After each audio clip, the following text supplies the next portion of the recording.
Hello students, I hope कि आप लोग बहुत अच्छे होंगे। आज मैं आप लोगों के साथ क्लास 11 के हिस्ट्री का फर्स्ट चैप्टर के और एक टॉपिक प्रोटो हिस्टोरिक एज के बारे में कुछ डिस्कस करूंगी।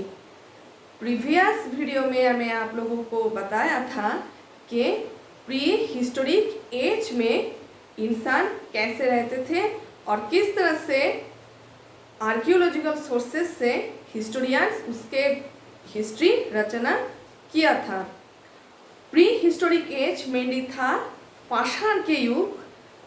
उसके बाद प्रोटो हिस्टोरिक एज जो आज हम लोगों का डिस्कस के विषय है, उस एज में बहुत सारे नए नए कंसेप्शन इंसान ने डिस्कवर किया था। सब एक एक करके मैं बताऊंगा। प्रोटो हिस्टोरिक एज में इंसान लिपि का आविष्कार किया था, लेकिन उस लिपि में क्या लिखा है और उसका मतलब क्या है वो आज तक ऐतिहासिकों को समझ में नहीं आया। जैसे हम लोग सब जानते हैं, भारत में एक बहुत बड़ा सिविलाइजेशन था जिसको इंडस वैली सिविलाइजेशन कहते हैं। वो अब पाकिस्तान में है, लेकिन पहले वो इंडिया का पोर्शन ही था। उस इंडस वैली सिविलाइजेशन और हड़प्पा सभ्यता से जो सिंधु लिपि आविष्कार हुआ है, उस सिंधु लिपि में क्या लिखा है वो आज भी ऐतिहासिकों को समझ में नहीं आया। इस टाइम में इंसान लिपि का यूज सीख गया था। उसके बाद और एक यूज इंसान सीख गया था, वो है धातु का यूज। इस टाइम में इंसान तांबे और पीतल का भी यूज करना सीख गया था। उसके बाद लोहे का भी यूज करना वो लोग सीखा था। तांबे के युग को बोलते हैं चैल्कोलिथिक एज और पीतल के युग को बोलते हैं ब्रोंज एज। उसके बाद लास्ट और इम्पोर्टेंट जो है वो है आयरन एज। इस टाइम में इंसान आयरन एज में टेक्निकली बहुत डेवलप भी हो गया था। पहले तो थे stone age. Pre historic age में टोटली था stone age. Proto historic age में इंसान धातु का यूज किया। पहले किया तांबे का, उस युग को बोलते हैं चैल्कोलिथिक एज। तांबा नदी के तट से वो लोग तांबा कलेक्ट करते थे। उसके बाद उसको प्रोसेसिंग करके वो लोग तांबे से उन लोगों का सामान, मुद्रा, ये सब बनाते थे। उसके बाद आया पीतल और ब्रोंज एज। उसके बाद आया ब्रोंज एज। ब्रोंज एज में इंसान ब्रोंज और पीतल के सामान यूज करते थे। और लास्ट जो है वो है आयरन एज।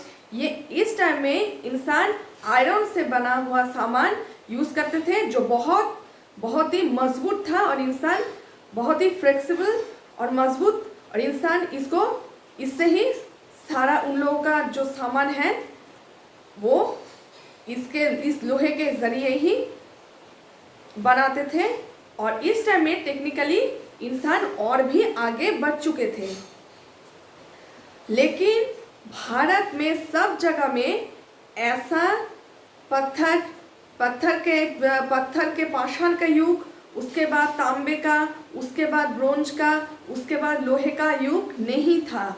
उत्तर भाग में पाषाण के युग के बाद तांबे का युग आया था। उसके बाद आया था लोहे का युग। लेकिन दक्षिण भारत में पाषाण का युग के बाद सीधा लोहे का युग आया था। तांबे का युग वहाँ पर नहीं था। लेकिन यूरोप में बहुत सारे जगह में पहले पाषाण का युग आया था, उसके बाद तांबे का, उसके बाद पीतल, उसके बाद आयरन का युग आया था। एक एक करके वो सब एक के बाद एक युग आया था। पहला था स्टोन एज, उसके बाद चैल्कोलिथिक, उसके बाद ब्रोंज और पीतल का युग, और सबसे लास्ट जो है वो है आयरन एज। ये यूरोप के देश में देखा गया था। लेकिन भारत में चैल्कोलिथिक एज, तांबा और ब्रोंज एक ही साथ यूज होता था। वहाँ पर सेपरेट करके तांबे का युग और ब्रोंज का युग नहीं था। प्रोटो हिस्टोरिक एज में और जो एक बहुत ही इम्पोर्टेंट खासियत है वो है इस टाइम में इंसान पहिया, व्हील का यूज और व्हील कैसे बनाया जाता है उसका प्रोसेस वो लोग सीख गए थे।